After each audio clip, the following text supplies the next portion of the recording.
another episode of Strip by Sia, your podcast for strippers, sex workers, and all the fancy naked people in between. So we are back for another episode this week, again highlighting the BLM Black Lives Matter miniseries here on the podcast. So we have another wonderful burlesque dancer who was recommended to me by another guest of mine. Thanks, Pocket, for the recommendation. I have the lovely and wonderful Miss Monday Blues on the podcast today, who is joining me on this hot summer's day. It's really warm in the apartment. It's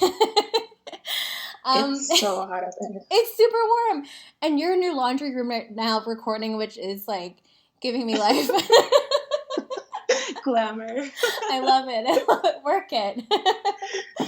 But let's introduce you properly. So I don't know much about you except that you are a fantastic human to interview and also a burlesque dancer, also a life coach, anti-racism coach, Afro-Indigenous, queer, femme, sex worker, and showgirl. I think that Sure.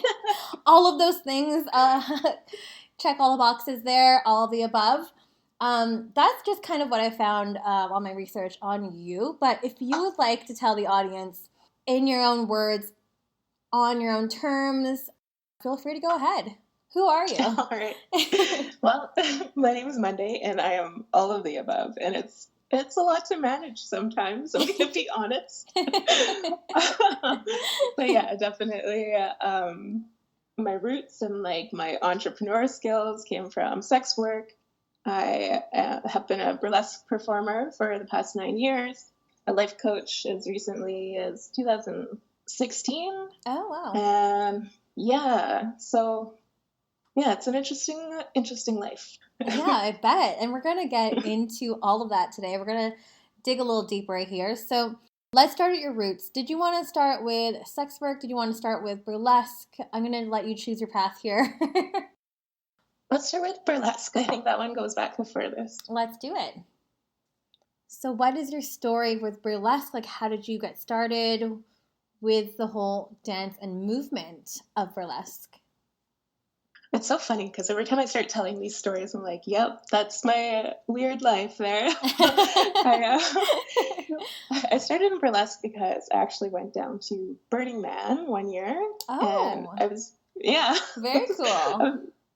Really inspired by all the art that I saw and all the like contributions people brought to Burning Man out into the middle of the desert to share with other people. And that one year, I didn't have anything to share. I was there. I shared some smiles and helped people, but I didn't have any art to share. So I went home with the intention of finding my art so that when I went back the next year, I would have something to bring with me. Okay. And yeah, it was just like a weird, I kind of just like opened myself up. I'm like, okay, well, I don't know what it is yet, but I'm open to receive whatever is coming to me. And I just randomly fell into burlesque classes, and That was it. Yeah. I love it.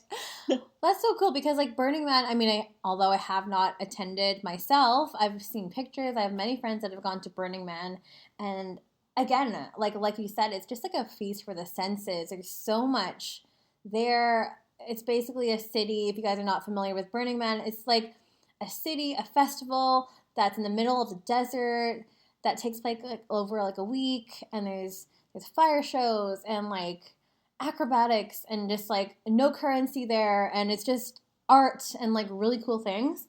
I don't know if you have a better description of that, but that's pretty much it. Anything you can imagine is out there, and it's kind of mind-blowing. So that's so cool. Did you end up seeing a performance or something at Burning Man that was like your direct inspiration for you to join burlesque, or was it something you were just kind of drawn to in terms of maybe something you saw or people that you know? I think probably a mix of both. I'm pretty sure I did see a performance when I was out there, but also in the festival scene here in BC, like I used to go to Shambhala and just travel around the province and do these festivals here. And so I was really familiar with Sweet Soul Burlesque and like watching them perform and stuff like that. Yes. So yeah. Wonderful. And we love a sweet soul burlesque. We had Lola Frost on the show earlier, who I'm also a very big fan of. Yay. Yes, there's like a huge, huge, huge community here in Vancouver. So much talent. What was your journey, or say like your process in terms of, getting and dipping your toes into the burlesque scene? It has been quite a journey because it directly links into what we're seeing right now in terms of Black Lives Matter, and my coming up in burlesque was heavily it was a journey. I'll just leave it at that. I started in Calgary, Alberta, where I was the only Black burlesque performer for oh my gosh, quite a number of years. Right. And even in Western Canada, it was one of very, very, very few. So I had to kind of create my own way. Yeah. Yeah. Definitely. Right. And I'm so glad you said that too. I really want to unpack that as well, and we'll get deeper into that too. But just how did that make you feel, being the only person? Obviously, being Afro-Indigenous is a big part of your identity, and having no one to relate that to or even look up to. How was that, I guess, in terms of starting out? I think at the time I wasn't fully aware of it. In hindsight now, I can see that it was exhausting, having to occupy spaces that weren't necessarily built for me. That's tiring. Yeah, totally. Yeah. I can't imagine what that would feel like. But, I mean, as an Asian, it is not the same experience, but again, that whole issue of taking up space and feeling that I'm in a very white space, I feel is, for me, maybe I was intruding. Yeah. For some reason. Yeah. I'm not sure if you felt the same way. It definitely, yeah, you get those vibes, and there are definitely power plays happening around you too, to keep you in your space too, which is something that I've been reflecting on more recently, and just working through a little bit of that anger. Oh, for sure. Yeah. The feelings around that. Lots of feelings there. How do you go about dismantling that and say because you started more than a few years ago, obviously, but how has that dismantling process, how does that look and compare to what it is today?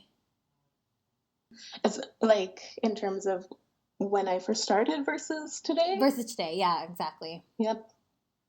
I think when I first started, the only thing that was running through my mind was representation matters. So right. It was really important for me to take up space and to put myself out there so that other people could see me out there. Totally. In hopes that it would draw more folks in who could relate to me. Totally, yeah. And in a way, you're kind of paving the way for other dancers and other artists to kind of follow in your footsteps. Is that kind of correct? Kind of, yeah. I think that was my hope. Yeah. Have you seen that there are more Afro-Indigenous women joining and being a part of the burlesque movement, at least here in Western Canada, or is it still very slow, or at least more people of color, at least? There are definitely more people of color now than there were when I first started. It's still a very slow growing process, slower than I would like it to be, but there has been a little bit of progress. At least there's some change happening, so it's better than nothing, right? So Exactly. So you've been doing this quite a long time. What is your burlesque style? What kind of persona do you have on stage? Can you share more about that? Sure. I always gravitate to very slow, honey dripping. Ooh. I just kind of like to flow with it. I admire folks who are super into awesome body moves and stuff like that. But yeah, for sure. Just honoring my body as a plus size person, and just my vibe is chill. Mm-hmm. So my performance generally play off that. That's awesome. How did you, like, where do you draw your inspirations from mainly? That's a good question. Mainly from the music. Oh, okay. I one of those when I have time, I like to just kind of nerd out on music. Yes. Yeah. But also other artists too. Yeah. Like I love art that stretches my brain like beyond what I'm used to. I like just seeing really, I don't know, cool take. I like seeing people's heads explode on stage in terms of like creativity. Totally. And of course, like the art that's created on stage is so magical too. And there's so many different ways that artists can kind of unveil that.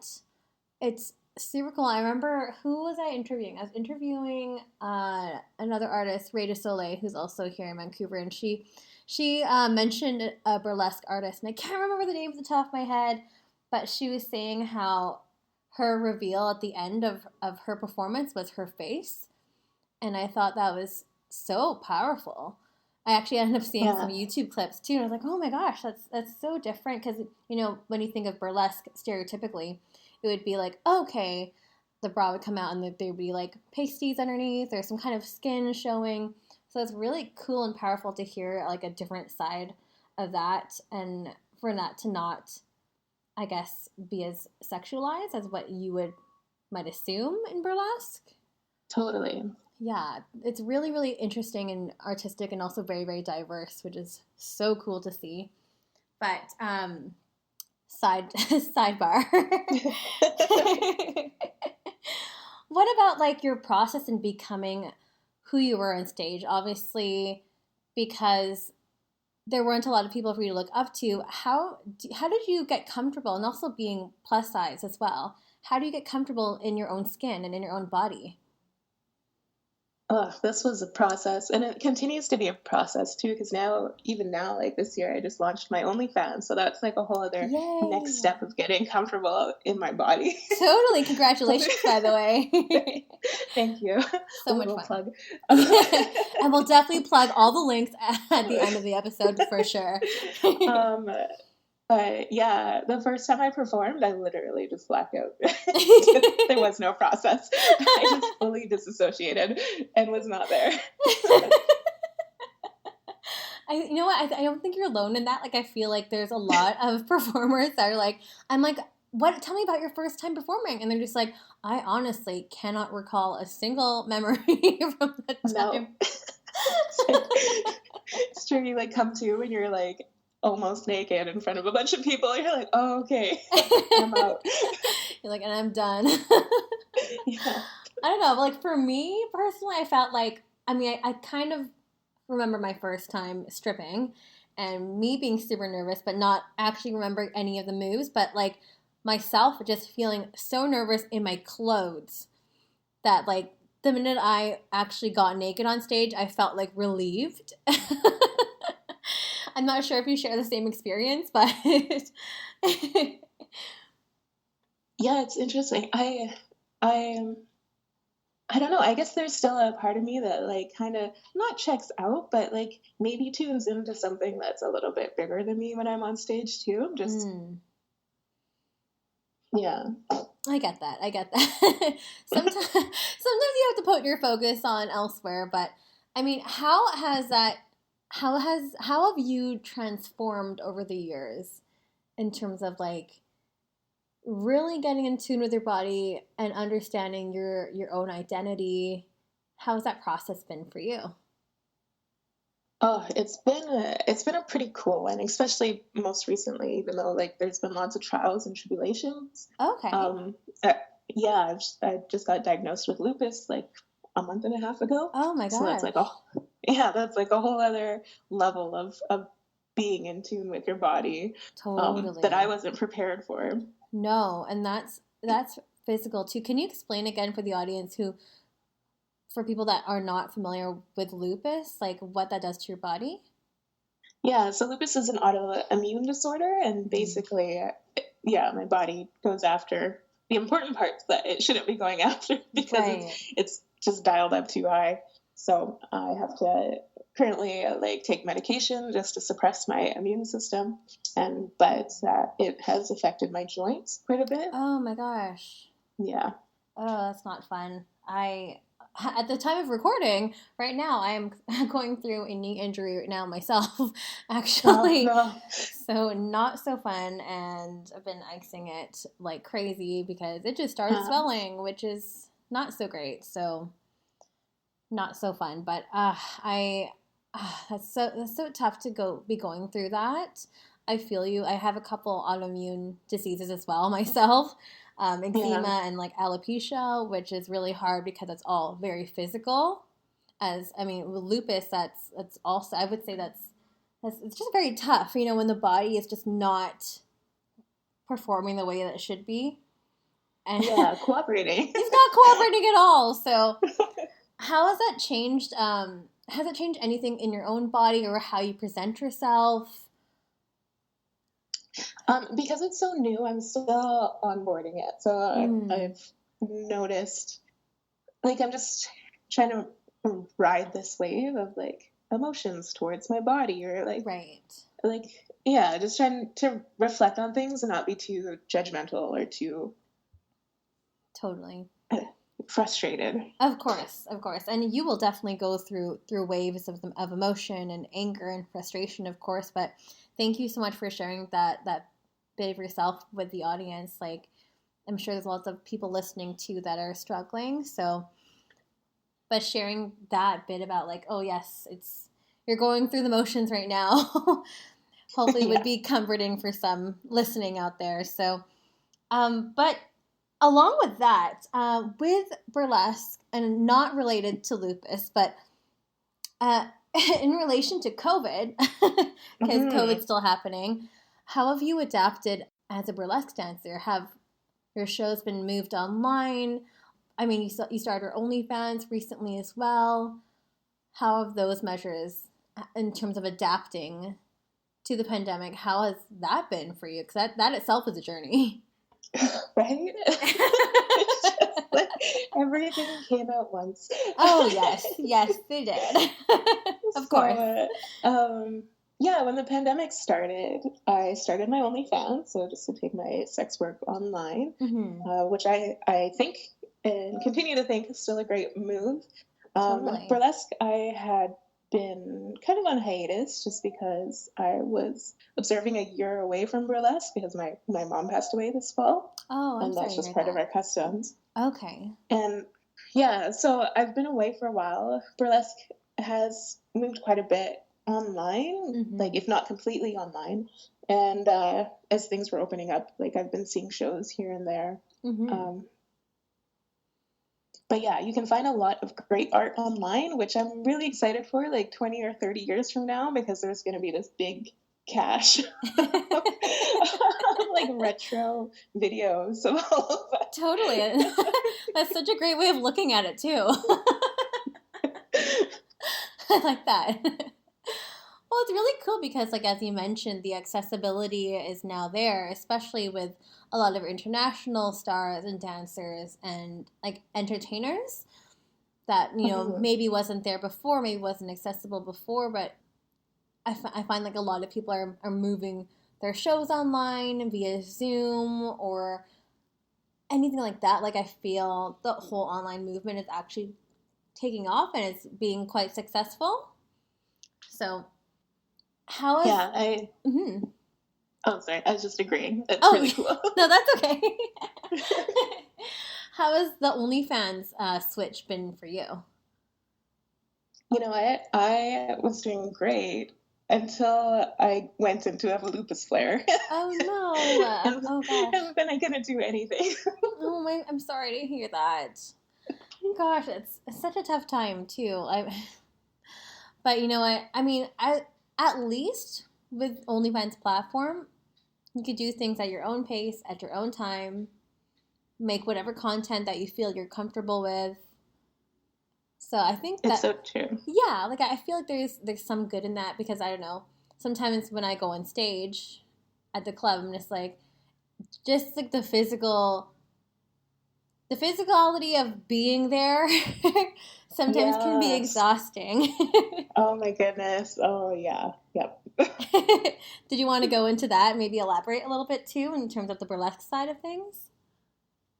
Oh, this like even for online performance, I've taken one gig, Mm. um, basically because it was worth it to me to do this gig, like in terms of how much I was being paid and whatnot. But I'm finding that I flare before gigs, and so like I have to be really conscious of what I'm choosing to do, and the way things are looking, I don't actually think that I'm going to be doing any more performing Oh, in okay. burlesque. How does that make you feel? I guess, are you still processing that too emotionally, or is it like Yeah, yeah. bittersweet? It's like it's going to be a loss. There's going to be grief around it for sure. Yeah, absolutely. Ah, darn. I want to see your performance. I've seen some of your So videos much online, look changed so amazing. fast, but there is a video. Yes, So at least you have that, right? yeah. Lasting memories. I want to kind of like unpack more in terms of like digging deeper into burlesque, something that you mentioned earlier too, how burlesque in Western Canada, and I'm not sure about other parts of the world, but is very white, and the racism that exists in the burlesque community. I'd love to hear more information about that if you feel like sharing. Yeah, going into burlesque, it was very white dominated. It still continues to be very white dominated, but we're actively working on that. Mm-hmm. Yeah, it's been interesting to navigate. I bet that it's just such a heavy topic too, but it's also, for me at least, from an outsider looking in, also blatantly obvious that it's predominantly white. I wonder, like, why that is. Is that just because how it's been rooted in history, or is that just like a trend that you're witnessing? Do you have any thoughts on that? I probably have too many there, but I'm going to try and narrow it down. I Oh yeah, definitely, please elaborate. yeah, I definitely just think that it's totally tied into the way that our culture has been built in Mm-hmm. terms of white supremacy and what people think people find attractive, Okay. or, or what people think sells, or what people think is art, etc., Right. etc. So Okay. those ideas that we've been kind of sold were based on like this thin white bodies, Mm-hmm. and and and if you see anything that's being heavily portrayed about burlesque in the media, it's exactly that image too. Right. Right. And where do you think those ideas come from? Is that mainly due to the media? Is that mainly due to people that are marketing this? Or what are your thoughts and opinions on that matter? I definitely think media plays a big part in it. Mm-hmm. Yeah, but I also like we as a community have to take responsibility for how we just what's the word I'm looking for? Also play a part in that, like, in terms Yeah, of continuing that message. of course, because like we're also consuming that media too. So you'd have to kind of be Hmm. responsible and maybe question what kind of narratives are being like spewed out, right? Totally. You did you said you didn't say, I was just stalking you online, but you were part of a panel during the Vancouver International Burlesque Festival, which apparently was physically was canceled this year, but the panel being on centering Black voices.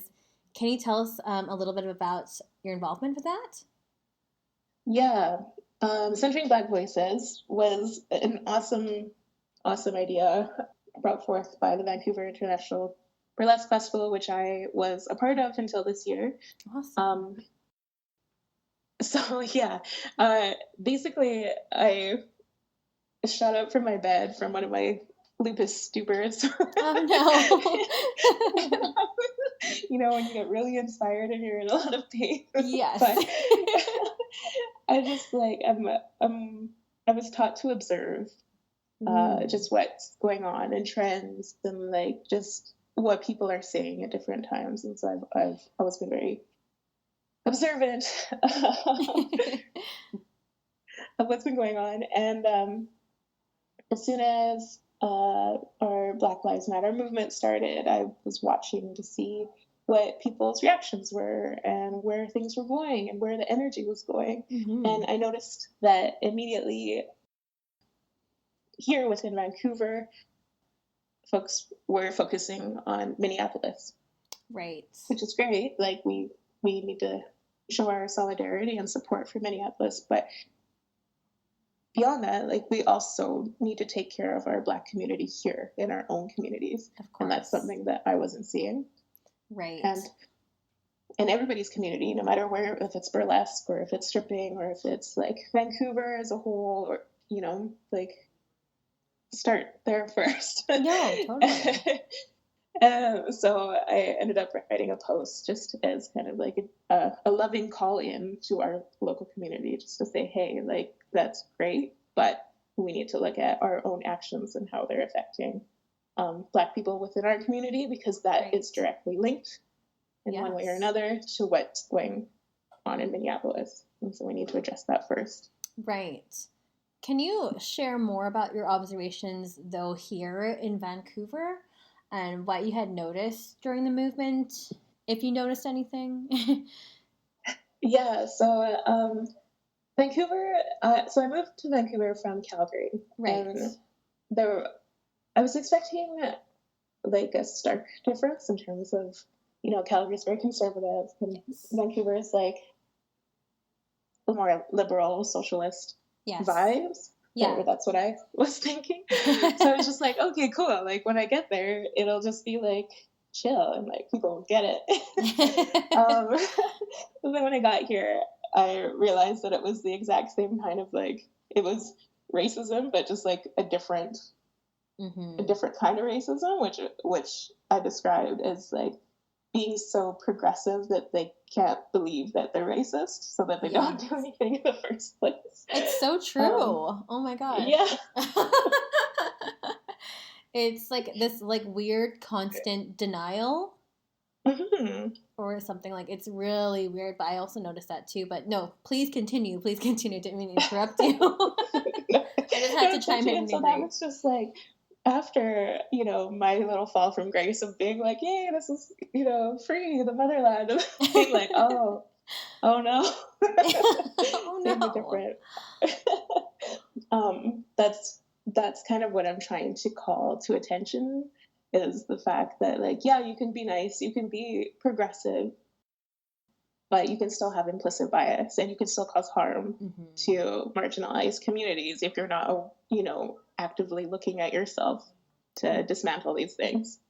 Right. And there is a lot of that in Vancouver, and there has been a lot of that for decades now too. So yeah, and that's really interesting too. From, I guess you would probably consider yourself as a transplant then if you were coming in from Calgary, because I feel like sometimes people here are just not educated or just are unaware because it wasn't taught in schools in terms of the Black community that's here in Vancouver.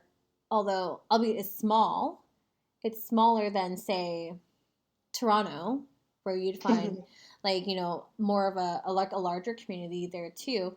But I guess, were you, then disappointed when you moved from Calgary over to Van, just to kind of see that it's pretty much the same thing?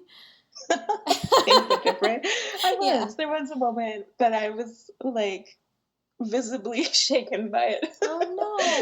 Oh gosh, terrible. But also, and then the reality hits, and you're just like, oh, like okay, like this is gonna be everywhere I go, and I'm just gonna have to deal with it. Yeah, totally. And you mentioned earlier too, when you moved, you said the same type of racism exists, but it's is a bit different here. Can you elaborate a little bit more on that too? Like you mentioned more, it's because we, if I'm getting this correctly, we're kind of throwing on a look or some kind of facade in terms of like, we're liberal, we're great, we do all these things. And then, but underneath there's that, as you said, implicit bias. Is that? Yeah. Yeah. Can you? Yeah. Yeah, feel free to go more into it if you'd like. I mean, in terms of the comparison between Alberta and Vancouver. Yeah. Alberta doesn't try and hide that if you're different, they're staring at you. You come to kind of expect it. Oh my gosh. That in itself is just like, okay, I can deal with it. At least I know what I'm dealing with. Totally. And that's that. Yeah. But it's kind of different here where you'll get the smile to your face, but then the actions that uphold white supremacy, like, it's just, it's a mind F word. Yes. And you could totally swear in here. It's a mind fuck. Okay. Are the kids watching our sex work podcast? I mean, if they are, sorry. I've been swearing since day one. We're 48 episodes in, so. But it's really interesting that you bring up that observation, because that's just racism. That's plain racism out in the blue, not just and we're not even just talking here in the burlesque community at all. We're talking about open air racism, right? So, which kind of brings me into the next segment here of the episode. I really wanted to talk to you about your anti-racism coaching and advocacy. So, feel free to go into it. This just kind of popped up again as the movement started. I was looking at my coaching business and just what kind of skills I've been equipped with in terms of just lived experience too. Right. And the cool thing about coaching is that you can pivot at any time. Right. It's definitely one of the best investments I've ever, or somebody has made on my behalf.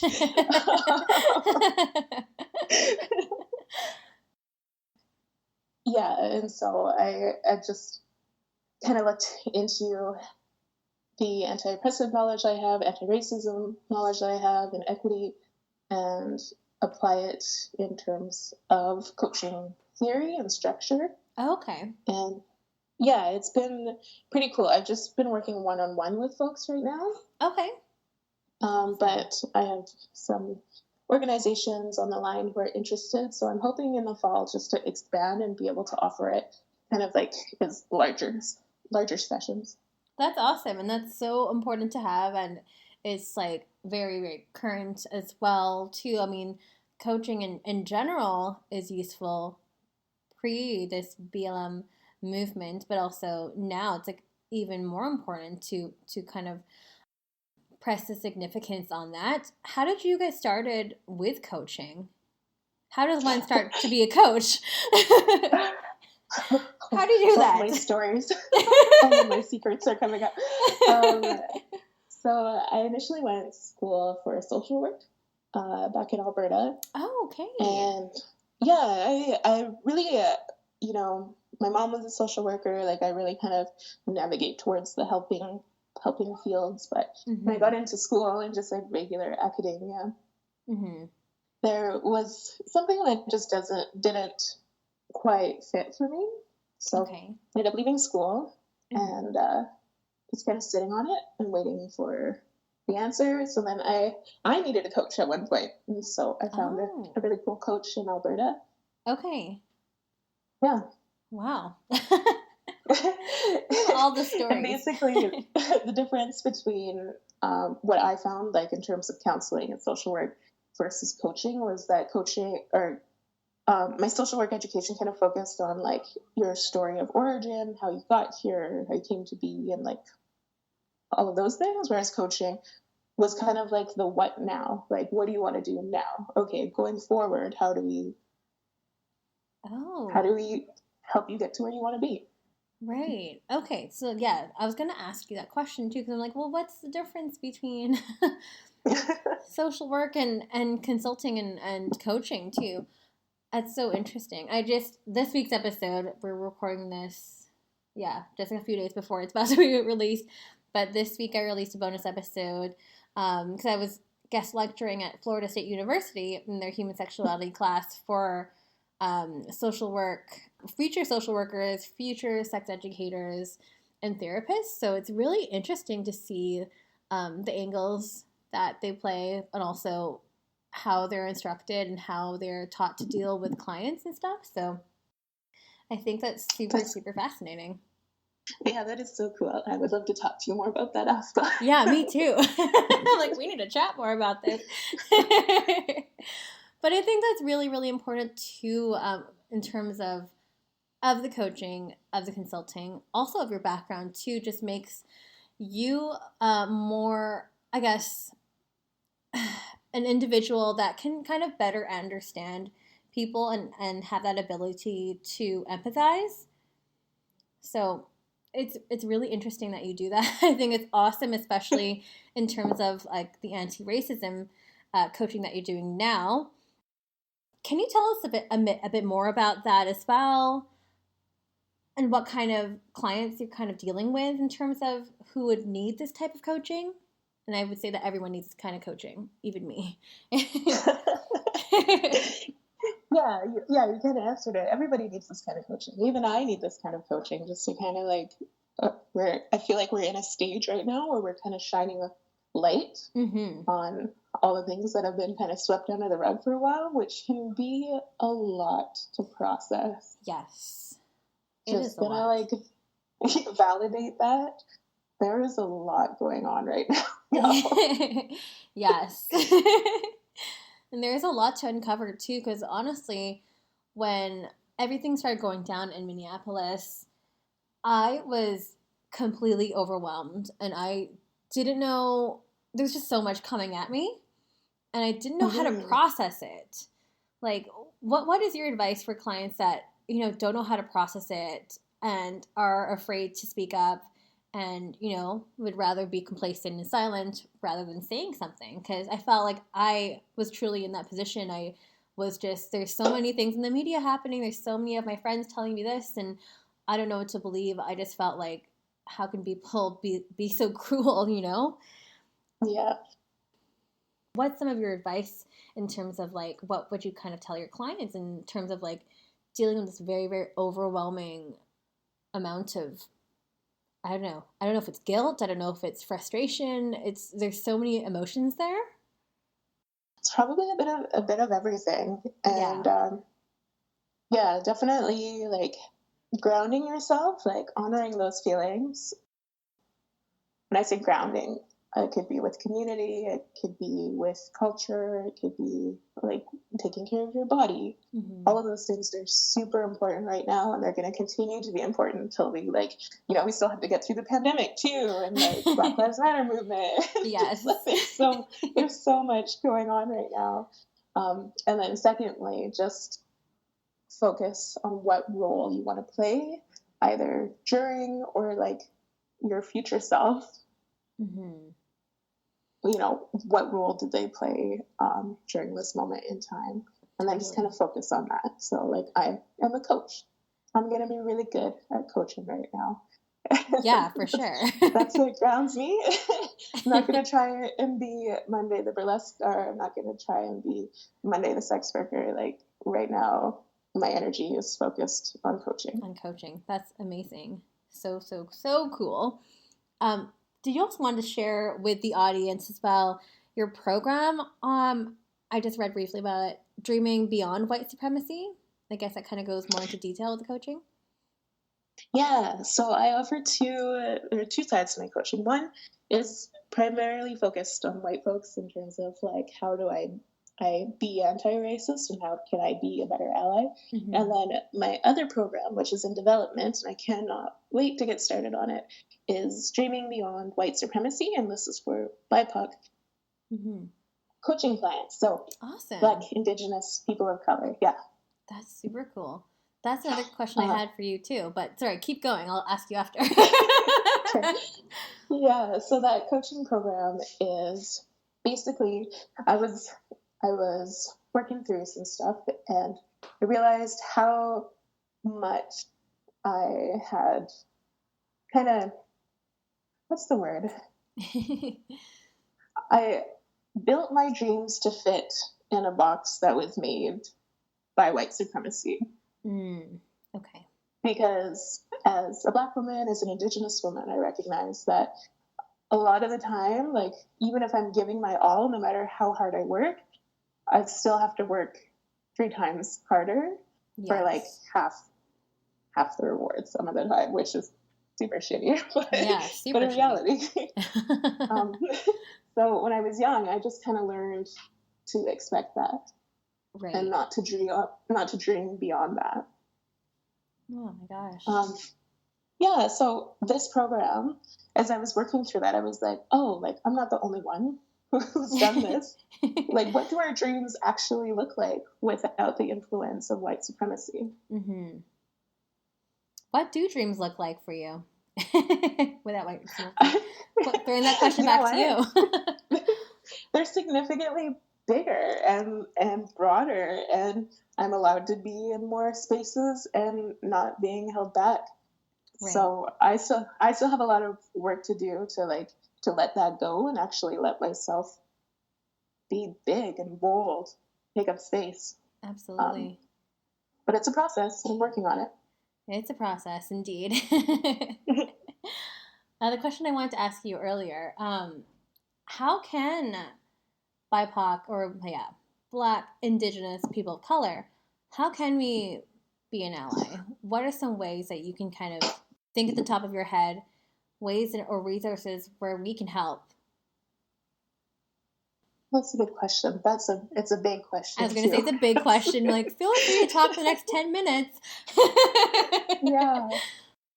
I guess if I were to step back into like my role in my coaching space, I would just say, like, figure out your role or what you're really good at and what you can contribute in terms of, like, maybe you have a skill, like you have an amazing podcast which you're uplifting voices on, right? Mm-hmm. So that's the contribution of an ally right there.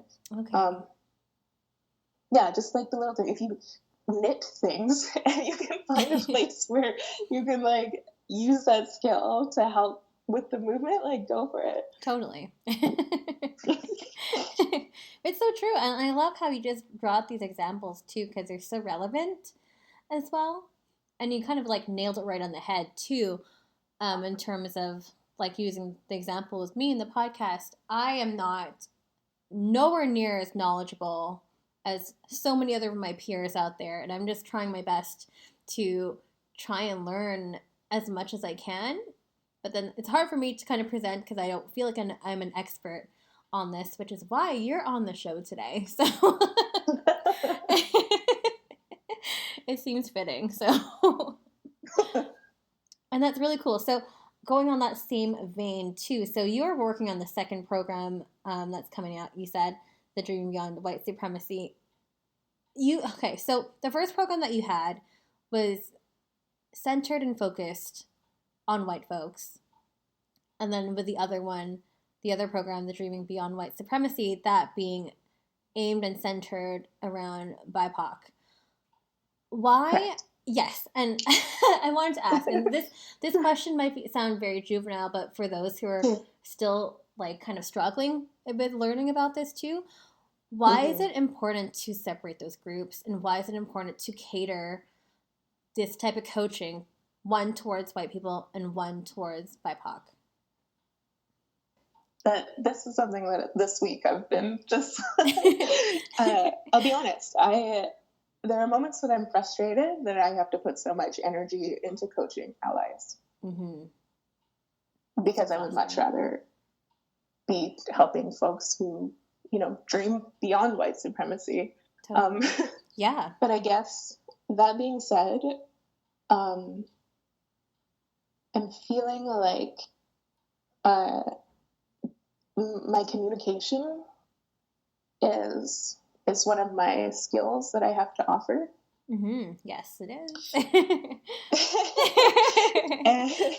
and that dismantling white supremacy, like I have to work with the allies to help guide or coach, maybe not guide, to help coach, just so that, you know, the movement is led by BIPOC individuals, because I think that's really, really important. When it starts to get away from us and people are acting on their own accord and doing what they think we need, like that, it often does more harm than good. Right. And it's interesting how you say that, what, to quote you, what they think that you guys need. It's always like that weird kind of saviory complex. Like, you don't know what we need. How can you possibly relate to us, you know, in terms of white folks? Yeah, and it is a frustrating thing to come up against because it's almost daily. And I think that it's been so ingrained in the society to think, you know, white is right, which is well, it's awkward. funny. And like, and there's almost like there's this parent-child dynamic that I've come up against quite a bit, and it's just like, no, actually, we got all the answers right here. We've done all the work.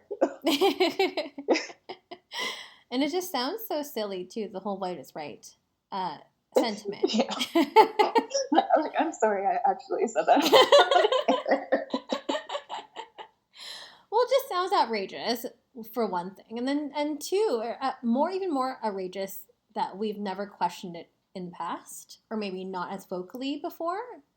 So, like, that to me is even crazier. You just think that this is the right way, this is the only way, this is how things have been done forever. So, if it's not broken, why fix it, kind of thing, right? Yeah. Yeah, super weird. I don't want to miss anything here. I also had a note here about sponsored coaching. Would that be along the same veins as what we already previously discussed with the programs? Yes. Yeah. Okay. Cool. So that one belongs to the Coaching Beyond White Supremacy. And if you were to head over to my Instagram, there's a little link there where I am hoping to get more sponsorship for BIPOC individuals who want to take my one-on-one coaching with me, or if you're a larger organization, then I'm also looking for backers for the bigger program workshop. Very cool. And don't worry, we're going to be plugging those links, all the links at the end. They're going to be in the show notes, basically. So, yeah, you guys can definitely access it there. But on that note, we're going to pivot and switch over to some Q&A. So a few questions have come in here as well for you, Miss Monday Blues. So if you're ready, we can go into it. Just a couple here. I'm ready. All right. Do you have any advice for those wanting to go into burlesque? And it just seems like a general question, so. Yeah, if you want to go into burlesque, I would definitely, right now, because there are so many shows online, everything's super accessible. Make sure just like overload your senses with any and all burlesque. Yay. So that you can get an idea of who you might want to be in the burlesque industry. When things open up again, I guess it's going to be like during COVID and then post-COVID. Yeah. Depending where you are, there are usually burlesque schools within your city. If you are a BIPOC individual, make sure you seek out BIPOC coaches and teachers as well. Yay. Thank you. This question is, do you have any recommendations or resources for BIPOC in terms of allyship? I guess we kind of briefly went over that, but if you want to go over it in more detail, you're more than welcome to. In terms of allyship, you know, I honestly have just been tuning in to any and every resource that A, I have the energy for, and B, I have the time for. Totally. Just because the more we know, like the more words we have to communicate what we're trying to get across, the better. And so right now it's like allies are learning to be allies, but we're also learning. So just stay educated. Totally. And use your skill, knit something together. Yes. And yes, it's great that you mentioned like we're constantly learning. There's just so much coming out every single day that we can unpack. So yes, don't turn this off. This is not a trendy movement or anything like that. So stay with us. Totally. And just because like if you identify as a person of color, like that doesn't give you a free pass just to be like, okay, well, I don't need to do anything. Like we all need to stay up to date and keep working on it. Yes, thank you for that statement. And we just have one more little question here. So how does one get involved with coaching? Coaching is an interesting it's an interesting thing to get involved into because it's not regulated. So we're not like, licensed like a counselor or whatnot. So you could literally just like order a book off of Amazon and call yourself a coach if you wanted to do that. I'm not going to be for or against that, but I did go to a coaching college here in Vancouver called Erickson International. Okay. But there are a lot of programs out there, and like my hope eventually is just to get to a point where I will be able to teach other coaches as well, because I think decolonized coaching is going to be important down the road.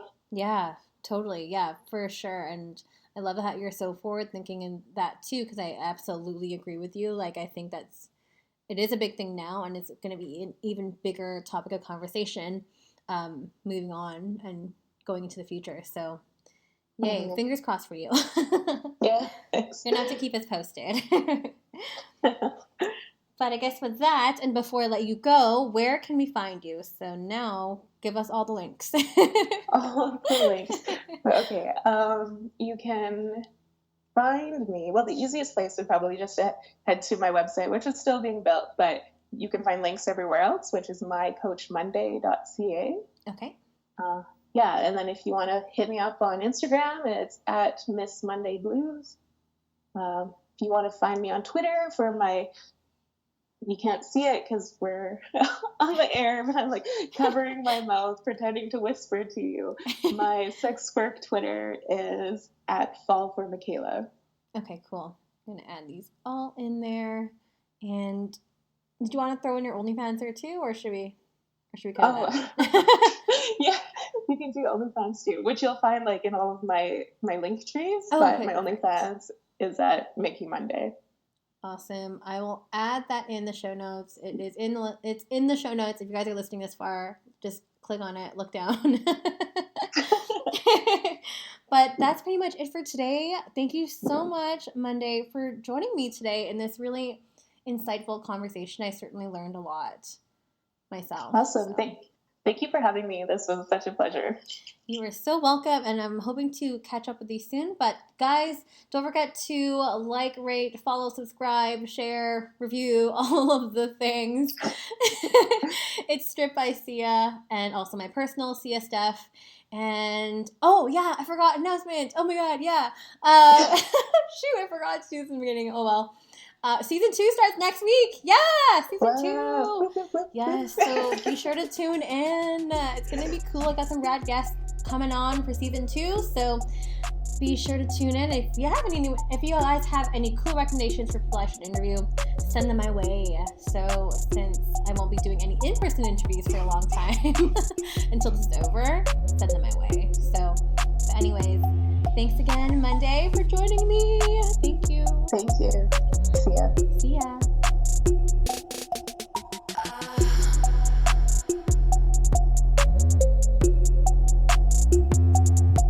You're listening to Stripped by Sia, produced and hosted by Steph Sia, aka Kimchi, music by Ted D, photography by Ian